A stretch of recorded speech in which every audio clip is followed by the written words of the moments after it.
to go? Yeah. Good morning, everybody. We're about to start, so I'll just ask everybody here to just take a seat if they don't mind. We're just waiting on a few more that are still registering to join us in the room. But welcome everybody this morning. Just a few housekeeping notes before we start the session. Could I ask everybody to either turn off their phones or switch them to silent? I just want to make everybody aware of the two exit doors here on my right, your left. So we have two exit doors here should anybody feel they need to leave the room.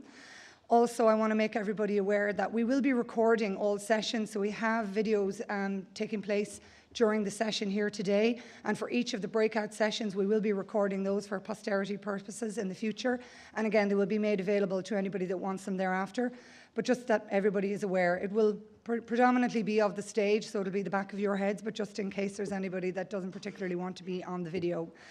Also want to make you aware that our Minister Madigan from the Department, our Minister for Culture, Heritage and the Gaeltacht will be joining us shortly. So when she joins us in the room, I will invite her to the stage together with our the Chief Executive of Waterways Ireland, the President of the Inland Waterways Association of Ireland and the Inland Waterways International. And they will join us on stage for the second part of the session this morning. So without further ado, I'd just like to welcome you all here this morning. My name is Sharon Lavin. I'm the Head of Marketing for Waterways Ireland, and I'm delighted to extend a warm Céad Míle Fáilte to everybody here. That's the Irish for welcome. I won't go any further trying to speak Irish, but I'd just like to extend a Céad Míle Fáilte to you all here today, to the banks of the Shannon here in Athlone. It's been 2 years in the making for this conference, and I see some of our colleagues that our predecessors from America and from Scotland who have been very helpful in the past 2 years, giving us lots of pep talks and support, and again this morning getting us ready for the day. I'd like to thank them. But again, it's been 2 years in the making, and it's been a lot of work to get here, so we really hope you enjoy the conference. As I mentioned, it's taken a lot of people to get to this point, and there's a number of people here today that I'd just like to thank, in particular my own team in the marketing and communications team, led by Katrina McGurr, who most of you will have had some conversation with over the course of the preparation for today. Damien McWeeny, Jenny McTague, Manus Tiernan, some of you will have met them on the pre-conference tours, those of you that were on the pre-conference tours last week. I would also like to thank our health and safety team as well, who will ensure everybody has a safe time during the conference. As you know, most of the conference will be taking place here in this hotel, but we will be taking some of you out on site to visit some of our waterside locations. So again, our health and safety team have been are working very diligently to ensure that you all have a safe experience during your time here in Ireland and in Athlone. I'd also like to thank the Inland Waterways Association of Ireland, our co-hosts who have been so supportive, and in particular Colin Becker, who has worked with us extensively in the last 2 years from the very beginning submission right the way through today. But again, as I said, it's a much larger operational team that has been working towards today. I'd also like to thank again Nuala Riley and Norma Heron from my own team who have produced and procured a fantastic archive exhibition that is being held in the Artist Studio just 3 minutes from the hotel. So I would encourage all of you to go over and visit the Waterways Ireland archive exhibition. It is fantastic. A lot of work has gone into the production of that exhibition. So again, I would encourage you all to go and see it. Also, again, as I mentioned, there's been a lot of people that have helped get us to today, bring us here. And again, we will mention them and acknowledge them throughout the course of the 3 coming days. But it's just important to note those key people that have helped get us here today in particular. So we have a very packed schedule for the next 3 days. A lot going on. Most of the plenary sessions will be taking place today and Wednesday here in the hotel. But also we will have, as I said, the delegate tours that will be taking place on Tuesday, and we'll be taking you out on 3 different tours to different waterside locations to see the sights and delights of the inland waterways. We have close to 320 delegates here today, which is a fantastic turnout, and I'd like to thank everybody who has travelled far and wide to attend here today. We have a large delegation that has attended here from China. We'd like to welcome them. and we would also, and they're also the hosts for the World Canals Conference 2019. We have a group here, representation from Leipzig, who will be the World Canals Conference 2020. So again, thank you to both groups for their attendance here today and their support. And we hope we can share some of our learnings from this conference with you both over the coming days. Our themes: restore, regenerate and reimagine. We hope that they will provide you with an opportunity to explore the full potential of the inland navigations, whether as windows to the past or pathways to the future. Again, that's the purpose of this conference.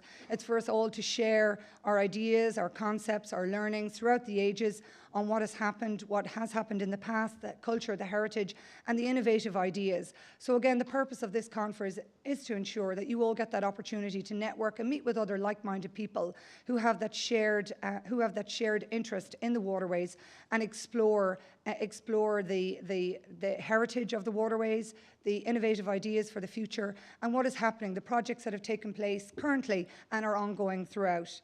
So the restoration, for example, or certainly the restoration of the waterways, we have seen examples where you have UNESCO heritage sites or status in some of the waterside and waterway locations throughout the world.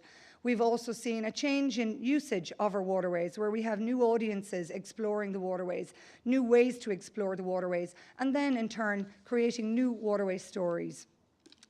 The regeneration of the waterways all over the world has led to business and community engagement, where you've seen a shift in the audience type using the waterways. So we have, and you will see through our archive exhibition nearby and through the Heritage Boats Association, who also have an exhibition in the Lewin Gallery across the way, where you have seen a transition from waterways of years old, the navigation channels, what they were used for historically, to what they are now, where they are living, breathing entities, where you have enterprise, where you have communities, you have businesses all engaging with the waterways.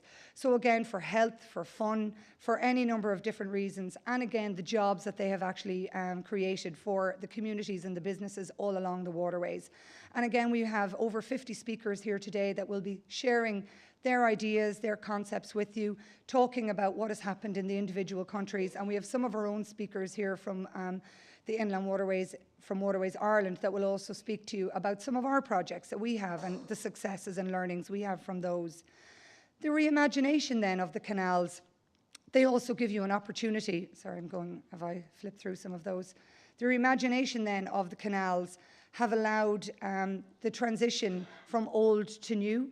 We have seen innovative technological solutions that have changed the way we work in the waterways. So I'm just flipping through here some of the regeneration ideas. So you can see there from our education images of children out looking at the old lock gates to bridges that have taken place, looking at the navigations from periods of decline right into modern leisure and recreational resources. So again, then the reimagination, as I mentioned, it's about taking a look at what we have, reusing it and turning it and transitioning it into new waterway corridors, taking a look at the new ways that we can reignite and reimagine how the canals and the waterways can be used in the current day. So we have seen them turned into linear parks and amenity spaces. We see them used on a daily basis for health and well-being. We see people out running, walking, using them. Paddling clubs setting up, rowing clubs setting up. And again, there are so many other resources and examples throughout the world here where you have different types of activity taking place on the waterways throughout the world. So again, some of these new technological solutions have created new and innovative ways to look at the engineering, the logistical and the operational problems that have also represented themselves throughout the years. And we have some of our keynote speakers that will be talking about some of those problems and how they are addressed throughout the years. Again, I mentioned one of the very interesting features of our conference is our archive exhibition. I won't labour it too much, but it's something that personally I'm very excited about. We have, Waterways Ireland are very fortunate to have a very strong archive exhibition, but we also have an archive collection with over 3,000 drawings and sketches and records of Irish inland waterways. So original drawings from the waterways, tracing the development of the waterways from their conception in the 18th century right through to their construction and ongoing maintenance through the 19th century and the early 20th century. So the exhibition tries to give you a flavour of what the archives are all about and take you through the pathways of the waterways through the ages.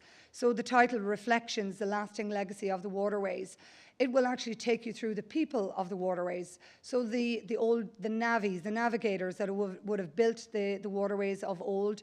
We have the tools that would have been used by the workers from years gone by. We also then have a section on the structures. We talk about the bridges, the various structures throughout the years and how they've been engineered. We also have some video footage of our lockgate installation. So it's very, very interesting to take you through the lockgate installation, a very recent lockgate installation in one of our locks on our navigation in Ireland. So again, very, very interesting.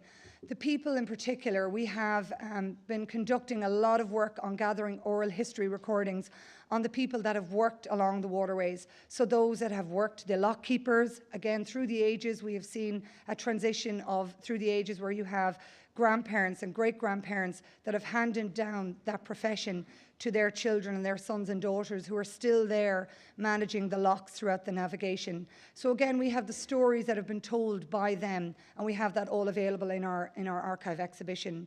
We also talk about the tools, as I said, that are used, the people, and also the boats. Most importantly, the boats that we have used throughout the years. So we have representation of old to new, the old barges, what they're historically used for, right through to modern day. So where we have the old barges that would have worked on the canals, bringing the produce from the countryside to Dublin to produce the Guinness, who I'm sure some of you all have maybe tasted since you arrived in Ireland, right the way through to bringing that Guinness down to the regional areas throughout Ireland and distributed to all the various locations. So again, it's very, very interesting to see that transition to nowadays where you have some of those barges that are now living, breathing spaces where we have one barge in particular that we have, it is used for scouting groups, where you have the scouts that use it for their meetings, to transport their material when they're going on scouting expeditions. So it's wonderful to see that old to new and that transition and how it has worked. So again, our archive exhibition will particularly give you a lot of insight into how that has worked through the ages. Again, we have a brochure that is available there to go through that. And we have the Heritage Boats Association that have also created an exhibition that is on display in the Lewin Gallery, just across, or behind you, just across in the Lewin Gallery. And they have images and history of the heritage boats. We also have quite a large contingent of heritage boats here on the Shannon for you all to go and visit. We also have our Kylan that is sitting outside the window here that you can all access, one of our work boats, and you can go and visit it and see how a living, breathing, working boat is used. And we have some of our own staff there to actually take you through and explain what they do throughout as part of their work. So again, there's a lot to see and do for the conference, and we hope that you all get the opportunity to see all that's on offer. We have a large number of exhibitors outside, and without them today would not be possible. So I think we have over 20 exhibitors outside, ranging from around the world. We have exhibitors that have traveled here to be here. And also we would like you to ensure that you go and visit them and go and see what they have on offer, collect their literature, speak to them. There's a number of our tourism agencies in Ireland that are here as well to talk to you about places to see in Ireland if you are extending your visit, or you feel like coming back to Ireland after your experience here this time, to come back and see what Ireland has on offer. This location in particular was especially chosen because of its central location. It's close to airports, close to a lot of transportation hubs. So again, there's huge opportunities for people that are here, if they're staying on a bit longer, to see all that's in the area. And again, the various tourism operators outside will be able to share some of that information with you. So as I mentioned, you'll be based here in the hotel for all of the sessions. We will break this room up into 2 sessions, and there is another room that is just across the foyer, the Northgate room. And you will have an opportunity to break out into various sessions and hear from speakers all across the world about the various projects that are going on. And then tomorrow we'll be taking some of you delegates out on one of our tours. We have 3 tours that are taking place, and we will take you through those tours, and you can go out and visit some of our beautiful waterside locations. So we will have a mix of technical engineering and then tourism sections to those tours. As I mentioned, we have over 50 speakers here today. We will be moving into our session chairs afterwards and into the speakers from over a dozen countries with a number of exhibitors outside.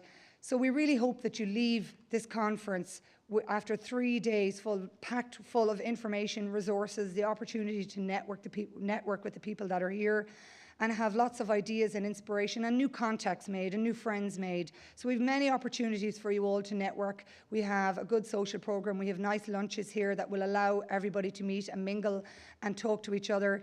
And we would really like to encourage everybody to mix and integrate and share those ideas. As I mentioned, we're going to be welcoming our minister to the stage before too long, but I'm going to just hand you over to Katrina McGurr to take you through some of our programme and what's going to be happening over the next 3 days. And when I rejoin you on the stage, I'll be introducing you to our Minister, Dawn Livingstone, John Dolan and David Edwards-May. Thank you.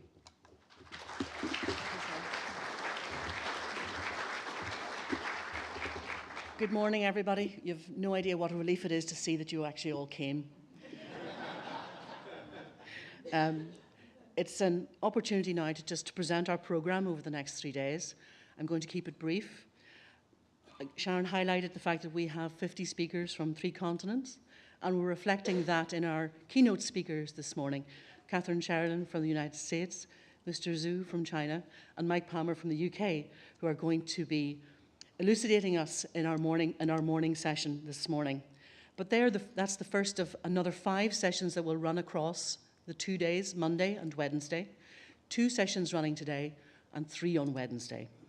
And there are a number of themes that have come through. Restoration and heritage management, water management challenges. Engaging the audience actually has come through as the strongest programme theme running through our conference this year, with 5 sessions all happening in the Northgate room across the hall. Managing change, volunteers making a difference, and sustainable regeneration.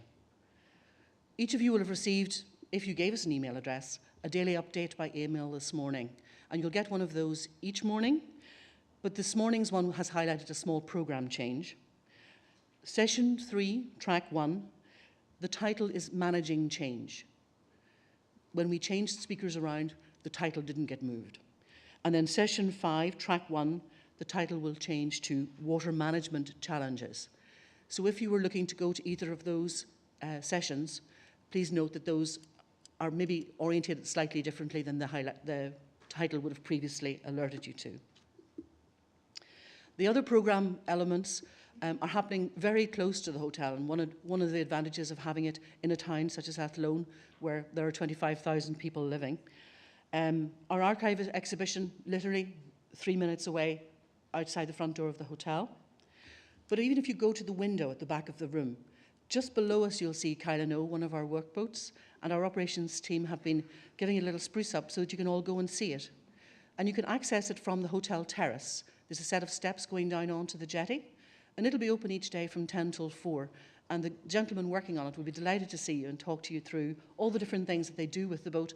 And even from here you can see that it's got a crane and a few other things that a non-engineering person like me is quite excited about. And I'm going to go and have a look. The Gaeltacht is the name of the boat, so you'll see it just down below. The welcome reception tonight is in Athlone Castle, and again looking out the window, it's just across the bridge to the left. So again, a 10-minute walk. We're going to be escorting you over there this evening, and we're delighted that Westmeath County Council and the Mayor of Athlone are honouring us with a civic address. So that will be the cornerstone of our reception over there this evening, a little bit of music, a little bit of something to drink, and then we'll be coming back here for dinner. Our colleagues at the Heritage Boat Association have very gracefully decided to open their boats for us tomorrow evening, Tuesday. So if you're free between 7 and 8 and you would like to go and see some of the heritage boats, I believe there's a good number below the bridge who are opening their doors and letting you all go in and have a good poke around. And I'm sure who doesn't like to get to see somebody else's holiday home?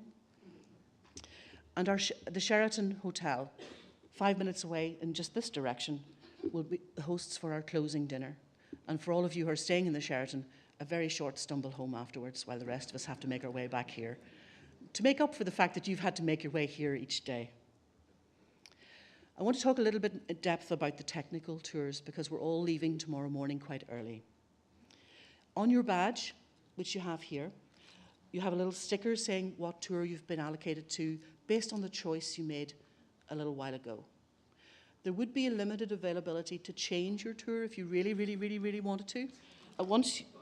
Once you've heard the lovely descriptions I'm about to give of all of them, you may actually change your mind and want to go on all of them. I'm afraid that's not possible. The East Tour Group 1 are going to leave by boat. So they're going to walk across the bridge and leave by boat and go to one of the first locations that exists because of the river. You're going to Clonmacnoise, where the monks populated the area, built churches and cathedrals, and have created a wonderful environment for us to now experience. And from there, you're going to go to another location that really wouldn't exist if it wasn't for the Waterways, Tullamore Dew. And any of you who were in Syracuse last year may have had a little bit of taste of what Tullamore Dew has to offer, but there may even be a little taste of it for you again tomorrow if you're on that tour. Our operational team based in Tullamore have opened their workshop, and in the yard you'll see a Bollinger engine working, you'll get to see lock gates being made, and upriver up the canal you're going to see operational equipment, and up to Boland's Lockhouse, one of our exceptional lockhouses on the canal system on the Grand Canal. So if you check your programme, this one or this one, you'll get the times that your tour is leaving. And if you don't want to miss out, you do need to be there when the coach is going. The South Tour is going to take people to one of the largest engineering projects undertaken in Ireland in the last century, the construction of the hydroelectric station in Ardnacrusha. And one of the things that makes it exceptional, certainly in Irish terms and perhaps further afield, is the drop of 30 metres across 2 locks to get through the power station. The tour there tomorrow is going to visit a new exhibition that the Electricity Supply Board have established, and we believe it's an excellent experience. Following on from Ardnacrusha, you guys are going to go to the Canal Bank in Killaloe, one of our more recent projects, Killaloe being the home of Brian Boru, an infamous Irish warrior. You may hear a little bit more about him tomorrow as well. And you're going to have a boat trip on the lake, which is going to help you see some of the Blueway development that we've undertaken there. On the North Tour, it's 24 years since the Shannon Waterway reopened, and its electro-hydraulic locks went into operation. And the visits to 9, 10 and 11 of the locks, which are quite close together on that system, will be followed by a visit to Ireland's first inland Blueway, which we opened in 2014 and has recently been linked to its nearest town by a 600-metre floating boardwalk. It's an exceptional piece of engineering. We're delighted to have the team that helped lead on the design and the implementation, the construction of it with us today, and they'll be on the tour tomorrow as well. All your programming needs are in the book. If you need help, look for the people in the blue shirts. Make sure not to miss your bus. If you have any questions, ask any of us for help. We're delighted to give you a hand. Okay? Thank you very much for your time.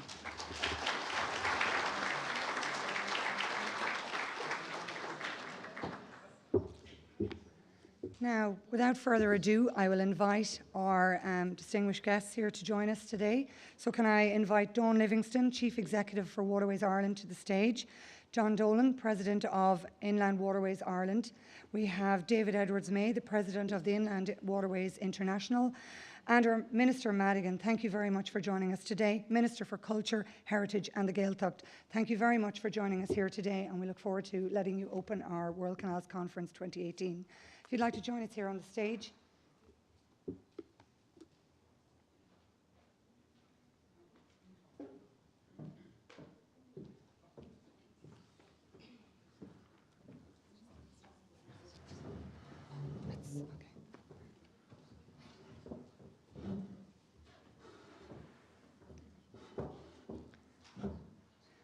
I think we were delighted here in Waterways Ireland and our co-host Inland Waterways Association of Ireland to have our Minister join us here today for the official opening of the World Canals Conference 2018.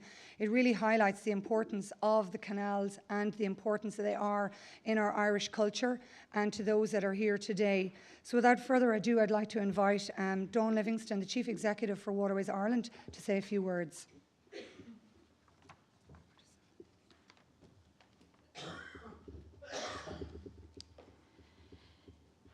Minister, elected representatives, distinguished guests and fellow conference attendees, welcome to Athlone and thank you for joining us as we embark on 3 days of sharing knowledge, experience and building relationships that will support and expand all our abilities to protect and enhance the inland waterways across the world that we represent. I want to take a few minutes this morning to introduce Waterways Ireland. We are the largest of 6 north-south bodies which were formed as part of the Northern Ireland Peace Agreement back in 1999, and we came into being in the early 2000s. We're directly supported by 2 governments, and we have 2 sponsor departments, the Department for Culture, Heritage and the Gaeltacht in the south, and we're particularly pleased that Minister Madigan has supported us by attending here today to launch the conference, and in the north by the Department for Infrastructure. And the 2 departments fund us on a percentage of funding that reflects the ratio of waterway in their jurisdiction, so 15% from the north and 85% from the south. And I'd like to thank the 2 departments because without them, we wouldn't be here and we wouldn't be in a position to support this conference. They are unfailingly supportive of our work. As a north-south body, we are a product of the peace agreement, and we have a clear and constant responsibility to be a living, working, successful demonstration of how people from across this island can work together to bring added value for the benefit of everyone. And you might think, and people have asked me last night, if you work for 2 governments, 2 departments, 2 Controller and Auditor Generals, and a North-South Ministerial Council, it can be challenging in terms of process, reporting requirements, different financial year ends. But what I want to say is that what carries the day is the absolutely clarity of purpose across all these organisations in wanting prosperity for their citizens, job opportunities available both in cities and rural areas, attractive, safe places to live, a healthy population, and continued peace on our beautiful island. And Waterways Ireland and the 1,000 kilometres of navigation that we look after have almost unlimited opportunities to contribute to each of these key goals. The body's statutory function is to manage, maintain, develop and promote for recreational purposes the waterways that we're entrusted to look after, and to deliver value from one of the island's largest publicly owned recreational assets. The lakes and rivers of Ireland are intrinsic to the very fabric of the island's identity, both at home and abroad. I've already mentioned the 1,000 kilometres of waterway, and this map shows you in dark blue the waterways we look after. We have over 360 kilometres of watered canal, with the Grand and the Royal Canals emanating from Dublin, built to link supplies from the Midlands and the West to Dublin, and of course to carry back important supplies to these regions, such as our famous Guinness. We manage the stunning Barrow navigation, which runs for over 100 kilometres along our eastern coast. And we have 2 majestic lake navigations, the Erne and the Shannon, linked by the Shannon-Erne waterway, which Katrina mentioned just as I came in, last opened 24 years ago.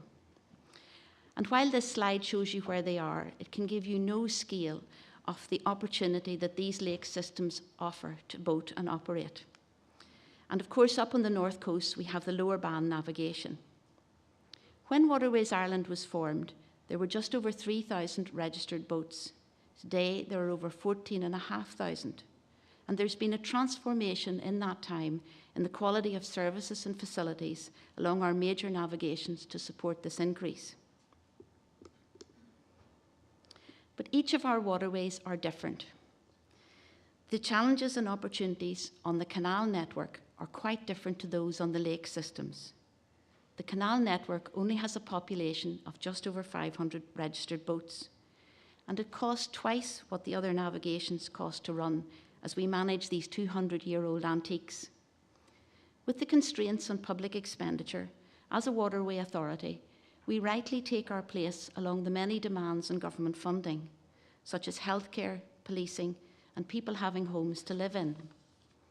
We need imagination and new ways of working to ensure the canal network not just survives, but thrives.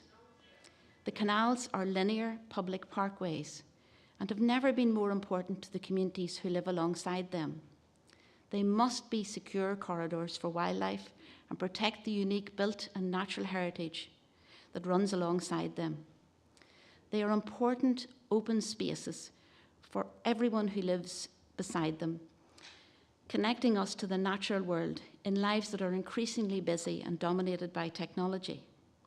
Here in Ireland, they represent an opportunity for us to deliver long-distance off-road walking and cycling opportunities, which both local people can enjoy on a daily basis, but which are of a scale to attract visitors to come to this country and use the canal network and explore rural Ireland.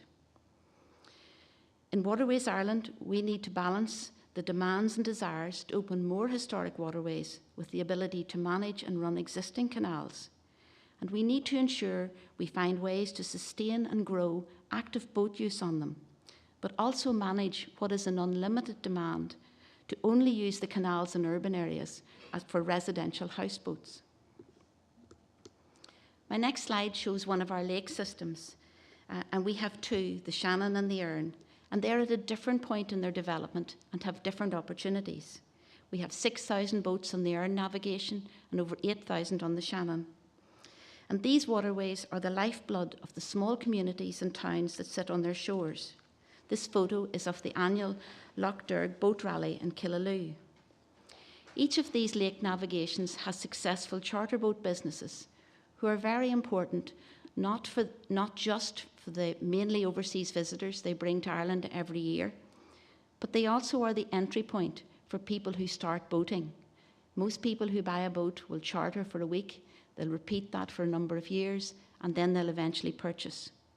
The challenge for these waterways is to manage and sustain continued growth and to present them to new groups of people who don't boat but would like to come and use the waterway in different ways. My final waterway slide is of yet another of our navigations, the Lower Bann. A canalised river navigation, the drainage for Lough Neagh, which is the largest inland lake in the British Isles, flows through it. At times, it can be a challenging navigation due to the fast-flowing waters, and at 26 miles, it's too short to really be a charter cruising destination.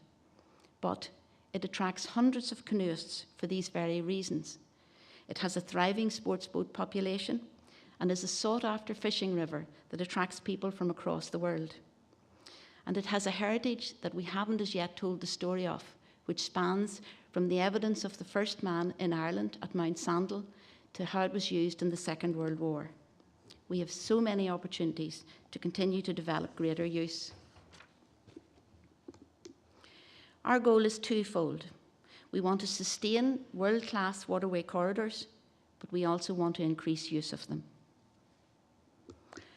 There are many challenges along the way, and when I looked at the conference programme, I thought, gosh, everybody's problems are pretty similar to ours. Climate change is affecting us all. Here in Ireland, we had our 1 in 100-year flood in 2009, and lo and behold, we had another 100-year flood in 2011. The new normal has changed, and we need to run quicker and adapt faster.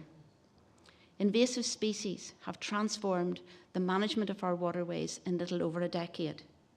On the Erne, zebra mussels arrived some time ago, but they cleared what was a sedimentary lake with cloudy water, and now we have invasive weed, which is growing at a rate quicker than we can map. Invasive species this year, we had crayfish plague, and we worked hard with agencies from across government to try and ensure it didn't get into our waterways. I've already talked about the level of resources to manage built heritage. and we have a real need to sustain the skills to build and repair the stone structures and the lock gates, and to be able to modernise them to meet health and safety requirements and the new way of using them, but also protecting the integrity of this element of our heritage. I am always overwhelmed when I go to visit a work site by the master craftsmanship and the skill of the men who first built our navigations over 200 years ago, and the challenge for us is to work to an equally high standard. Here on the island, we also need to modernise our bylaws to make provision to manage new use, such as people's desire to live on the waterways, not present when the bylaws were last updated in the 1980s.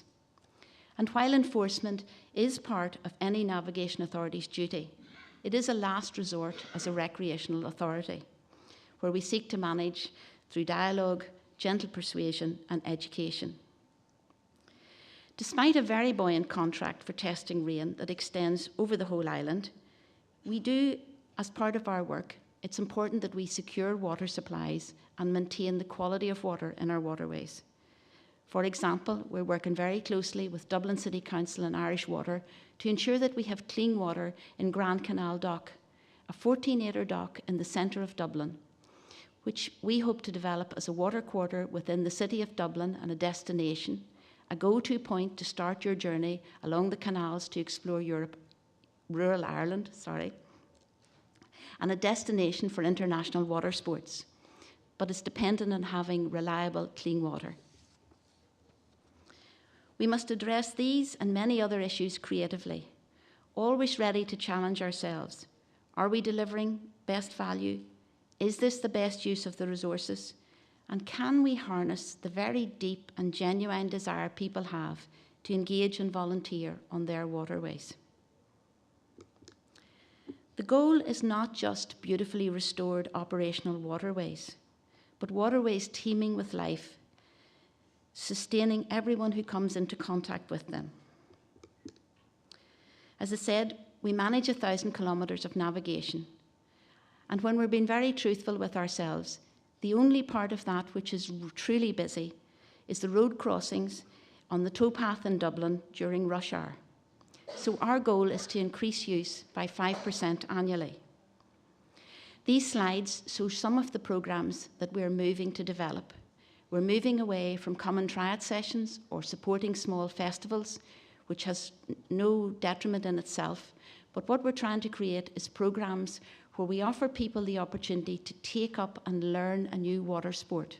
Paddles Up is a 6-week programme for secondary school children to learn how to canoe. Blue Way 10K is a programme run in partnership with canoe clubs all over the island, 12 weeks where you can come and learn how to canoe. Our open water swimming sessions, 6-week programmes to encourage people to take up open water swimming. But the aim of all of these is to create a generational shift in the number of Irish people who are regularly using their inland waterways for their recreational activity. And I don't mind whether that's to walk along it, cycle along it, paddle on it, boat on it, fish on it, as long as a greater percentage of local people are regularly using their waterway. And I believe through growing that engagement over a generation, hopefully we can create a shift, and that will sustain our waterways into the future. But we're also in the business of using the waterways to attract visitors, to create jobs and bring prosperity into communities. Currently, we're working on the potential along the waterways from Limerick right up through the Shannon Erne, the Erne, and out through Donegal, of utilising the potential of our Christian heritage sites, which were based on the islands and the shores of the lakes, as that was how people got around, to turn those into a Camino-type pilgrim trail, and that work is ongoing at the moment. Another way we're trying to present the waterways to new visitors is through the development of Blue Ways. And a Blue Way presents what we've always had. There are minor physical adaptations to make it more accessible, for example, for people in canoes. It maps and tracks trails that are alongside or adjacent to our waterways, and presents the waterways to new groups of people, to cyclists, walkers, families, and visitors who are seeking an outdoor recreational experience. But a Blue Way isn't just about the physical adaptations or the mapping. It's about working with the local authority, it's about engaging with communities and directly with businesses and drawing all those threads together. So when you come into a Blue Way area, it's easy to book the half-days canoeing. It comes with your accommodation package. It ties into where to eat. And that has been very successful for us. Finally, we're interested in developing the potential of the waterways for sports tourism. We already support hundreds of events across the waterways, which brings tens of thousands of people to the areas, again creating an economic benefit. In all of the development, it's important that we treasure the very essence of why the waterways are important to people. It's that green, open, clean space.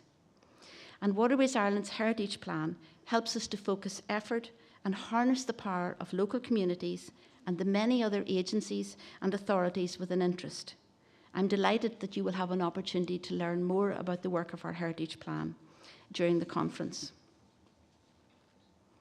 My final slide illustrates the value of the inland waterways. And this is a piece of work we carried out in 2016.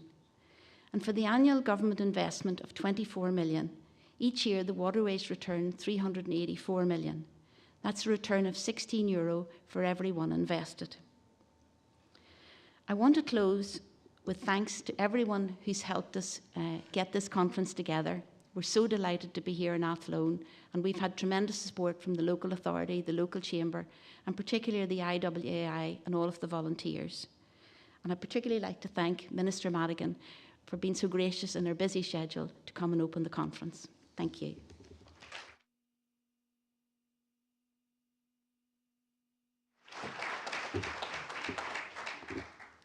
Thank you, Dawn. It was fantastic to get such detailed insight into the workings of Waterways Ireland. And for those of you that seen so many of the wonderful photos and images that were in Dawn's presentation, most of you will get an opportunity to see some of those sights and delights in some of the tours that we're doing.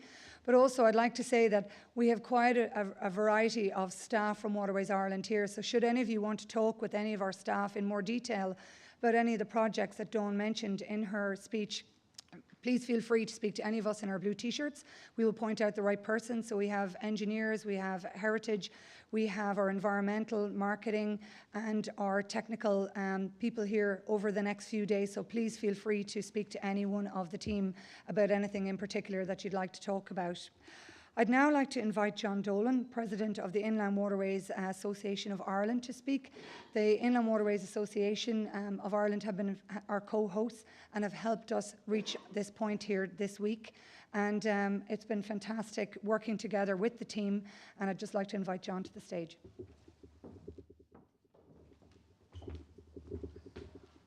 Good morning, everyone. Minister Madigan, distinguished guests and delegates, on behalf of the Inland Waterways Association of Ireland, I'd like to extend a traditional Irish welcome of Céad Míle Fáilte to you all. The Inland Waterways Association of Ireland was founded in 1954, and we represent the voluntary side, I suppose, of our navigations, rivers and canals and lakes, with 23 branches across the island of Ireland. And I suppose we represent in part, our members represent in part, some of that 88 million per annum that's involved in the private boating expenditure within Ireland. So the Inland Waterways Association of Ireland, or IWAI for short, are very proud of our partnership with Waterways Ireland and the Inland Waterways International to bring this prestigious conference to Ireland's hidden heartlands here in Athlone. The same partnership brought the World Canal Conference to Ireland in 2001 to Dublin and Belfast, and I hope that this conference surpasses the successes of that 2001 conference. I would also like to acknowledge the support of the two government departments for this conference. I would also like to thank Dawn's team at Waterways Ireland, including Katrina McGeer and Sharon Lavin and colleagues, and the conference partners team. I would especially like to thank our voluntary IWAI team of Vice President Alan Kelly and IWAI past presidents Carmen Megan, Colin Becker and Brian Castles, and the retired CEO of Waterways Ireland, John Martin, for their work with our partners over the past 18 months or so. I'd also like to acknowledge the support and efforts of the Athlone IWA branch and all our volunteers who have generously contributed their time and input to make the conference a possibility, either by speaking, chairing, manning exhibitions, facilitating tours.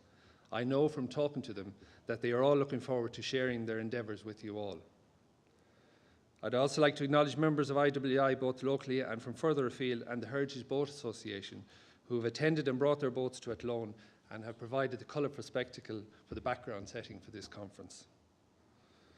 It is wonderful that Uachtaráin na hÉireann, the President of Ireland, Michael D. Higgins, will also address this World Canal Conference.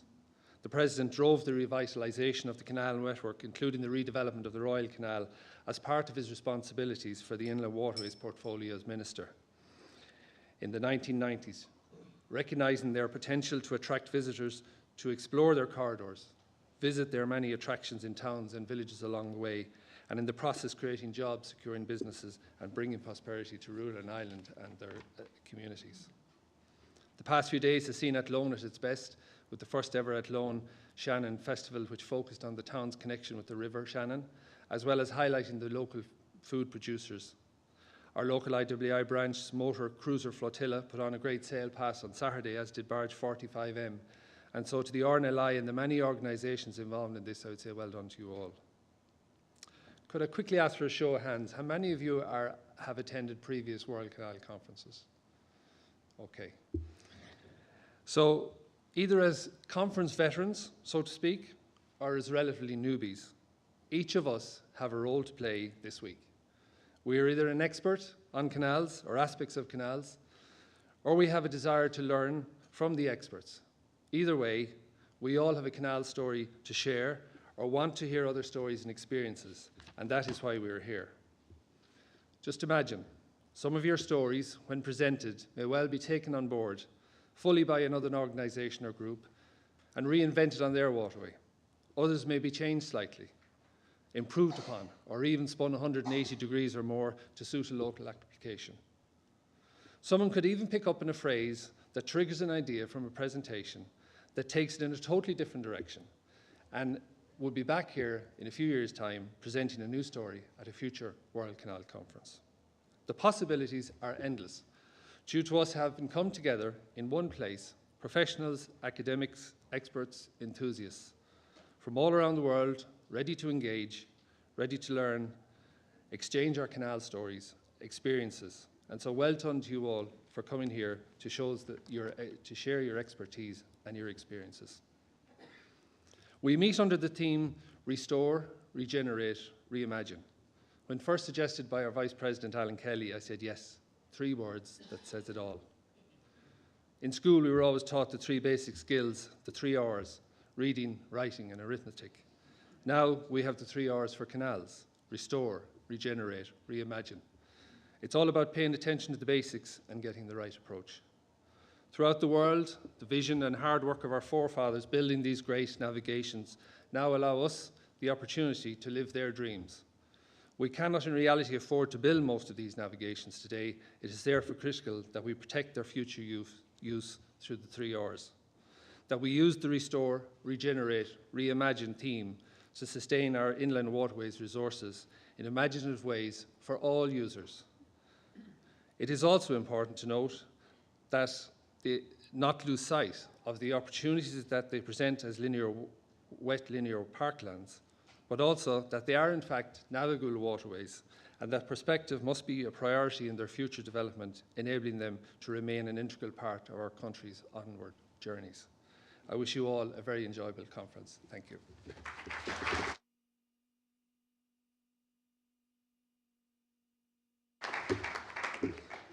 Thank you very much, John. I should also mention that not only the core team that were working on the local organising committee were very helpful in getting us here today, but also we have a number of volunteers that have also supported us in the pre- and post-conference tours. Pre-tours have already taken place and we had volunteers in Brunaboynia. We had some of the IWA team that met with the delegates in the Killyhaviland and Enniskillen and at various locations along our navigations. And our post-conference tour, we will also be meeting with other members of the Inland Waterways Association, the Lagan Navigation Trust and various other groups. So again, thank you, John, and thank you to all the various members for their support in the whole conference. I'd now like to introduce David Edwards-May, the President of Inland Waterways International, to say a few words.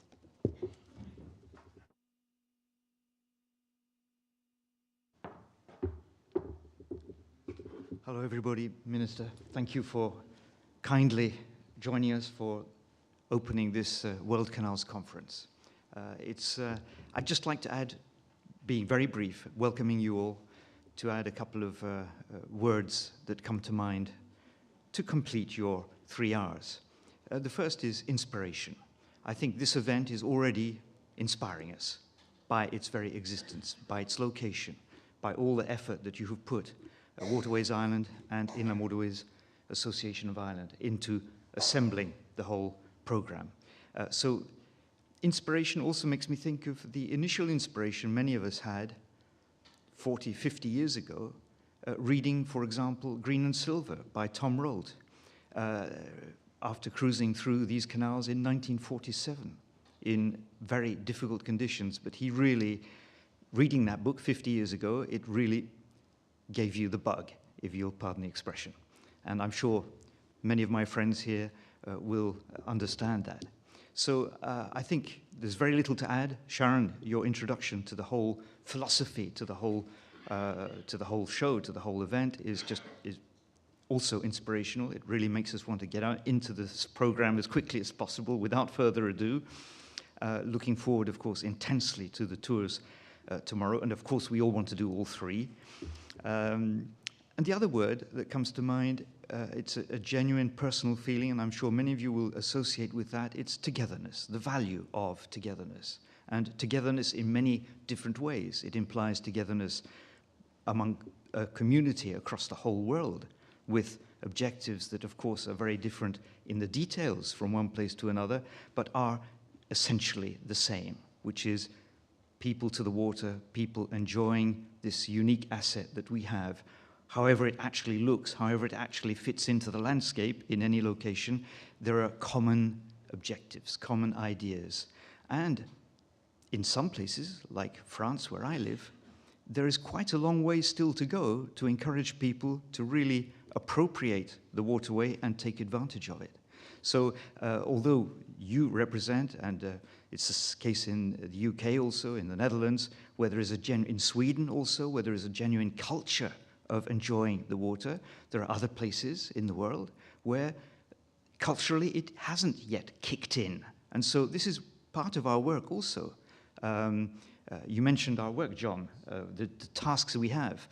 Well, that's one of the tasks, is to continue to campaign, to encourage people to enjoy the water. And I know you're doing a brilliant job here in Athlone, and I, for one, will definitely want to come back and spend more time here after this event. So to all distinguished delegates, to all my friends from across the world, a warm welcome also from Inland Waterways International, and let's get stuck into the program. Thank you very much.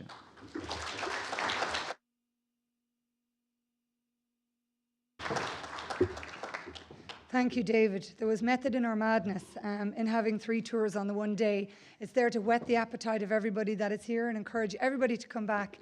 And if they don't attend, well, you cannot attend all 3 in one day, but it will give you an opportunity to come back and see what there is in the future. And you'll get a taste of the hospitality in Ireland and our inland waterways. So we would encourage you to come back and visit our other sites on our waterways in the future. I would now like to welcome and say how honoured and delighted we are today to have Minister Madigan here to help us open the conference. We are delighted, and it really, I think, demonstrates the value that the Minister places on the waterways, giving up time in her busy schedule to come here this morning and open the conference. We're delighted. Thank you very much, Minister Madigan. I'll invite you to the stage.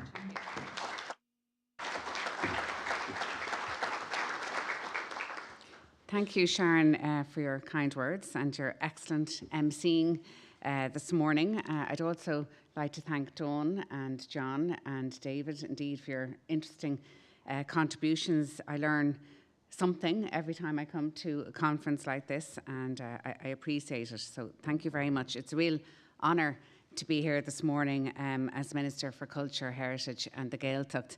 Welcome you all to the island of Ireland. I'd also like to mention Senator Gabrielle McFadden, who lives in Athlone, represents Athlone so well, so she's here if you want anything sorted out in the local area. I'm sure you're delighted I said that. Senator, delighted to have you and honoured to have you here today also.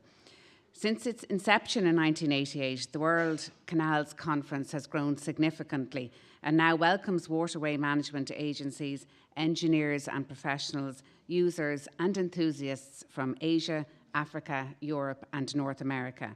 And this event provides you, the participants, with an excellent opportunity to share ideas and exchange experiences and to forge new connections. And when we speak of canals, I am reminded of Seamus Heaney's final poem evoking the eloquent silence of a canal. Nuair d'eirtu an focal canol, clishin tú na gúti deire sin, ag tarrant an cúnas lo, ag malú an ama, galuas suil. This is the second time the conference has been held in Ireland. The first time in 2001, the conference was based in Dublin and Belfast and was hugely successful. And this year, the conference has moved, as we know, westwards to Athlone, which some people say is the heart of Ireland. The inland waterways system and Ireland's hidden heartlands, where the country's natural beauty is showcased by the alluring blue ways and greenways that have been cultivated from the iconic River Shannon. This conference has been included in the calendar of events for the European Year of Cultural Heritage.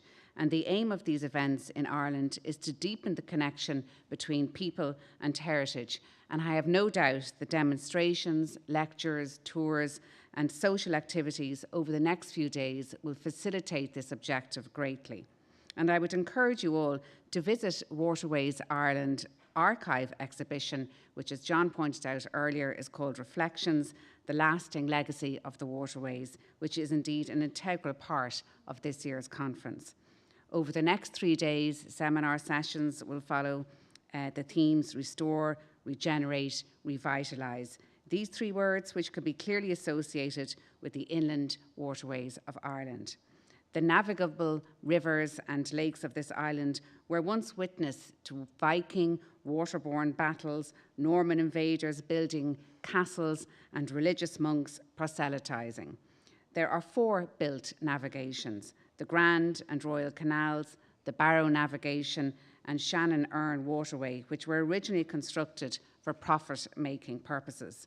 They were used for the purpose of moving crops to the ports for export and returning with imports and processed goods for distribution. And during Ireland's famine 178 years ago, people leaving for America or Australia walked the towpaths or took a barge to their port to catch the boat. Today, they are a magnet for leisure, tourism, and recreational activities. In order to meet modern demands, our inland waterways have seen immense redevelopment over the past number of years. Waterways Ireland, with the support of my own department and the Department for Infrastructure in the North, has invested significantly in infrastructural improvements using their own teams of specialist craftsmen, environmental staff, design and electrical engineers, as well as external contractors. In 2017, the Royal Canal celebrated its bicentenary, having reopened to navigation in 2010 after 50 years of closure. The Shannon-Erne reopened in 1994 and is the navigable link between the River Shannon and the Erne system, used by thousands of leisure and recreational boats. And further restoration is currently underway at the Ulster Canal, which links the Erne system to Lough Neagh and onward to the Lower Bann. And restoring and reopening these waterways has joined the lakes, rivers and canals into a navigable network over 900 kilometres long. The infrastructure works undertaken marked only the commencement of the process of moving the navigations from their commercial orientation to modern leisure and recreational resources. Collaboration between public bodies, funders, the private sector and communities has led to the development of social and economic partnerships which provide regeneration opportunities. These partnerships have successfully delivered product development and marketing programmes, built community and business capacity, and created new business and social prospects. The ensuing effects of this regeneration have completely transformed the public perception of waterway corridors. They are now attractive destinations where the towpaths and waterfront spaces have been reimagined into linear parks and amenity spaces.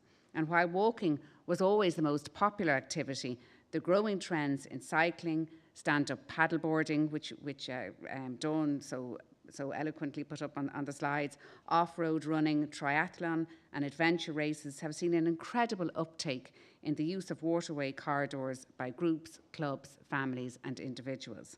In truth, this year's conference themes are not only applicable to the inland waterways, but also to those of us that manage, service, utilise and enjoy them. And recognition of the key role waterside spaces play in physical and mental health and well-being is growing. Doctors, in fact, in Ireland are handing out blue prescriptions, encouraging people to spend more time in nature. And therefore, I hope each and every one of you will find the energy and your passion and your health for the waterways restored, regenerated and revitalised by your visit here to Athlone. Ilitriacht na Gaeilge, tá uisce I láthair I gcónaí ag sníomh smaointe le mothúcháin I deanta focail agus arás go híomh. I'd like to close with a quote from a poem entitled Canal Life by Ian Macmillan. I'm sure this will resonate with each and every one of you here, whether waterways manager, engineer or enthusiast. Once is never enough for a canal, I reckon. You need to go back and see it again, and sail it again, and smell it again, and touch it again. Canals run through our veins like they stroll through their country, like blood through our veins.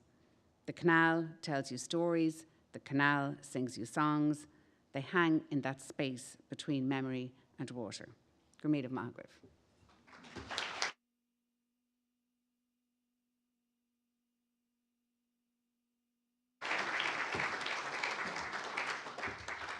Minister, thank you very much for that wonderful speech, and it's fantastic that everybody got the opportunity to meet with you.